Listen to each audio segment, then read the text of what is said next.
যে আমরা বিশ্বাস করি, আমি জানি না আমার এই বিশ্বাস ভুল কিনা, যে কোনো নির্বাচিত সরকার কিন্তু একটা অনির্বাচিত সরকারের চেয়ে ভালো। ন্যূনতম যে সংস্কারটা প্রয়োজন সেটা করে নিয়ে নির্বাচিত করলে সমস্যাটা অনেকটা সমাধান হবে। আমরা কেন জানি না, আমাদের প্রত্যাশা অনেক কিন্তু ধৈর্য একেবারেই কম। এই তো মাত্র কয়েকটা মাস হয়েছে, এর মধ্যে সব পাগল হয়ে গেছি আমরা।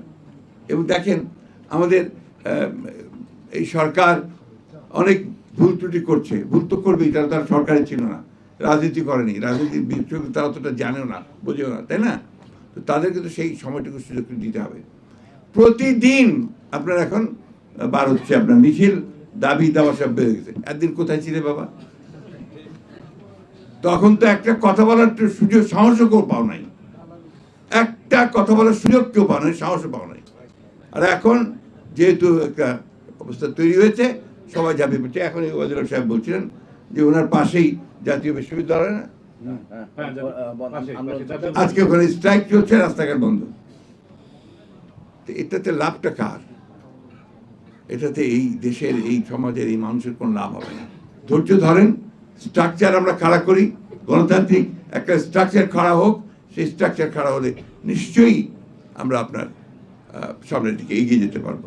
তো একটা কথা আবার আমি বলি, আমাকে অনেকে ভুল বোঝে যে আপনি তো নির্বাচন করেন কেন? হ্যাঁ, আমাকে বিশেষ করে ছাত্ররা তো বলেই এখানে নির্বাচন বলার কারণটা হচ্ছে একটাই, হচ্ছে যে আমরা বিশ্বাস করি, আমি জানি না আমার এই বিশ্বাস ভুল কিনা, যে কোনো নির্বাচিত সরকার কিন্তু একটা অনির্বাচিত সরকারের চেয়ে ভালো। আমার এক্সেস থাকে, আমি যেতে পারি, কথা বলতে পারি, এখন কিন্তু আমার সেই জায়গাটা নেই। জিয়াউর রহমানের কৃতিত্বটা ছিল কোন জায়গায়? জিয়াউর রহমানের কৃতিত্ব ছিল ওই জায়গায় যে তিনি একটা একদলীয় শাসন ব্যবস্থা, একেবারে বদ্ধ একটা রাজনীতি এবং বদ্ধ একটা অর্থনীতি, সেখান থেকে তিনি বের করে নিয়ে এসেছিলেন। ওটাই তো ছিল বাংলাদেশের জন্য সবচেয়ে বড় সংস্কার, একদলীয় রাজনীতিকে বহুদলীয় রাজনীতি, একটা ভ্রান্ত সমাজতান্ত্রিক অর্থনীতি থেকে তিনি থেকে একটা মিশ্র এবং মুক্ত বাজার অর্থনীতির দিকে নিয়ে এসেছিলেন। ওটা সমাজতান্ত্রিক ভ্রান্ত বললাম তো, সেই জন্য ভ্রান্ত সমাজতান্ত্রিক চিন্তা থেকে নিয়ে এসেছে। আর আওয়ামী লীগ সমাজতন্ত্র করবে কি? আমাদের তো কোনো সমাজতন্ত্র বিশ্বাসই করতো না।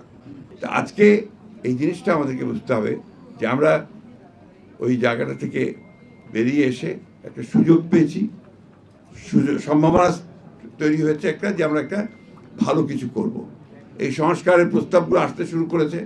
আমার বিশ্বাস যে আমাদের প্রধান উপদেষ্টা তিনি খুব শীঘ্রই এই বিষয়গুলো ডাকবেন, একটা সমাধানের দিকে আসবেন, আলোচনা হবে, ঐক্যমতের ভিত্তিতে আমরা একটা জায়গায় গিয়ে পৌঁছাবো। নির্বাচনটার কথা এই জন্যই তাড়াতাড়ি বলি যে নির্বাচনটা হলে এই সমস্যাগুলো চলে যাবে। এখানে আপনার একটা নির্বাচিত সরকার, সে একটা পিপুলস ম্যান্ডেট নিয়ে বসবে। এরা তো এখন বসতে পারেনি, ওদের মধ্যে সেই যে কনফিডেন্স, সেই কনফিডেন্সটা নাই। এই জন্যই আর পিপুলের ভাষাটা তো বুঝতে হবে, সেটা আপনার একটা নির্বাচিত সরকারই সবচেয়ে ভালো বুঝবে বলে আমরা বিশ্বাস করি।